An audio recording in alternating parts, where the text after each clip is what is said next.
He didn't look dangerous, no uniform, no weapon, just a quiet man, walking the streets of Sarajevo on a summer morning. No one stopped him, no one noticed him, but what he carried wasn't a bomb. It was a plan, a whisper, a glance, a perfectly timed mistake. World War I didn't start with an army. It started with a man, hiding in plain sight, a man who seemed invisible to history, but may have been the true architect of its greatest disaster. This story doesn't begin on a battlefield. It begins in the smoky cafes and dark alleys of Belgrade, Serbia. His name? Dragutin Dimitrijević. But in the shadows, he had another name, Apis. Apis wasn't just a military officer, he was a puppet master, the founder of a secret group called the Black Hand, whose mission was clear: unite all Slavic people, by any means necessary.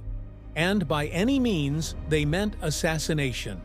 But Apis wasn't careless. He never pulled the trigger himself. He trained others to do it for him. Young men, loyal, fanatical, expendable.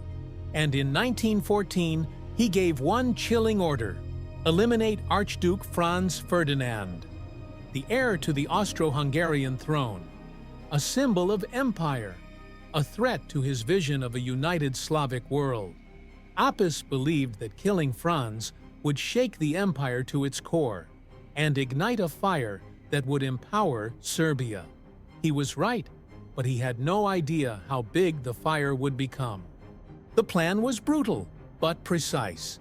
A team of young assassins was placed along the Archduke's parade route in Sarajevo. One of them threw a grenade. It missed. The Archduke survived. Chaos erupted. The attackers scattered. The mission seemed over, but Apis had planned for failure. And one of his agents didn't run far: Gavrilo Princip. Hours later, by fate or design, Franz Ferdinand's car took a wrong turn and stopped right in front of the cafe where Princip stood. He couldn't believe it, but he didn't hesitate. 2 shots. Franz Ferdinand and his wife. Dead. It was over in seconds, but the echo of that moment would shake the world for decades. The assassination didn't bring peace, it brought hell. Austria-Hungary blamed Serbia. Germany backed Austria. Russia backed Serbia. France joined in, then Britain. And just like that, the world was at war. But here's the twist: Franz Ferdinand wasn't a warmonger. He was one of the few voices in power pushing for peace. So why kill the only man who wanted to avoid war? Unless that was the plan all along. Years passed. The war raged. But in the background, whispers grew louder. Rumors that Apis was playing both sides, that he had ties to foreign intelligence agencies, that he wasn't just serving Serbia, but serving a bigger agenda: global chaos. In 1916, the Serbian government arrested him, not for what he did abroad, but for plotting against his own leaders. In 1917, he was executed.